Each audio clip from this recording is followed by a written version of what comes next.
Monsieur le Président, Monsieur le rapporteur, chers collègues, cette proposition de loi prétend concilier la continuité du service public des transports avec l'exercice du droit de grève.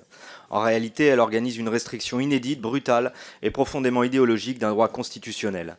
Soyons clairs, le droit de grève n'est pas un confort, ce n'est pas un caprice et encore moins un désordre. Aller à la grève n'est jamais une victoire mais bien un échec. C'est l'ultime outil dont disposent les travailleuses et les travailleurs pour se faire entendre lorsque le dialogue social est rompu. Elle est un droit fondamental conquis de haute lutte par le monde du travail. Elle est l'expression collective de celles et ceux qui n'ont souvent que leur force de travail pour se faire entendre. Quand le dialogue est impossible, quand l'injustice s'installe, la grève devient un acte de dignité. Elle rappelle une vérité essentielle, sans les travailleurs et les travailleuses, rien ne fonctionne. Défendre la grève, c'est défendre la démocratie sociale, le respect du travail et la possibilité pour le peuple de reprendre la main sur son destin. Temps de travail limité, congés payés, sécurité sociale, retraite, droits syndicaux, salaire minimum. Aucune grande avancée sociale n'a été offertes spontanément. Elles ont été arrachées par des mobilisations souvent longues, parfois dures, mais toujours nécessaires. Remettre en cause la grève aujourd'hui, c'est tenter de réécrire l'histoire sociale, en effaçant les luttes qui ont permis d'améliorer concrètement la vie de millions de personnes. On entend souvent que la grève prend en otage, qu'elle gêne les usagers, qu'elle coûte à l'économie.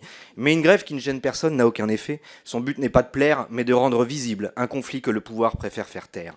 La vraie question n'est pas pourquoi font-ils grève, mais pourquoi sont-ils contraints d'en arriver là ? Or, que fait ce texte ? Il permet de suspendre le droit de grève aux heures de pointe, jusqu'à 30 jours par an sur simple décret. Il allonge les délais de déclaration individuelle. Il rend les préavis caducs s'ils ne sont pas jugés suffisamment actifs.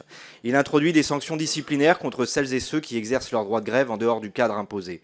Autrement dit, on ne garantit pas le service public, on neutralise la grève pour qu'elle ne gêne plus personne. Sauf qu'une grève qui ne gêne pas, ce n'est plus une grève, c'est une fiction sociale. Ce texte ne s'attaque pas une seule fois aux vraies causes des perturbations, qui sont pourtant nombreuses. Sous-investissement chronique dans les réseaux, manque de personnel, dégradation des conditions de travail, éclatement des entreprises par la mise en concurrence, spoliation des richesses créées par les salariés. À la SNCF comme ailleurs, si les trains sont supprimés, ce n'est pas d'abord à cause des grévistes, c'est parce que l'État désorganise le service public depuis des années. Combien de trains supprimés par manque de personnel ? Combien de rames vieillissantes ? Combien de guichets fermés ? Plus qu'au de réparer ses propres erreurs, le gouvernement, avec l'appui du Sénat, choisit la voie la plus simple, faire taire celles et ceux qui alertent. Aujourd'hui, c'est le secteur des transports qui est ciblé. Demain, qui seront les prochains professionnels réduits au silence ? La santé, l'énergie, l'éducation. Crise après crise, la continuité deviendra votre alibi pour attaquer les libertés fondamentales des travailleuses et travailleurs. Ne nous y trompons pas, ce texte crée un précédent dangereux. Quand un gouvernement restreint le droit de grève, stigmatise les grévistes ou criminalise les mobilisations, il n'attaque jamais un secteur isolé. Il envoie un message à l'ensemble du salariat, ta contestation n'est pas légitime.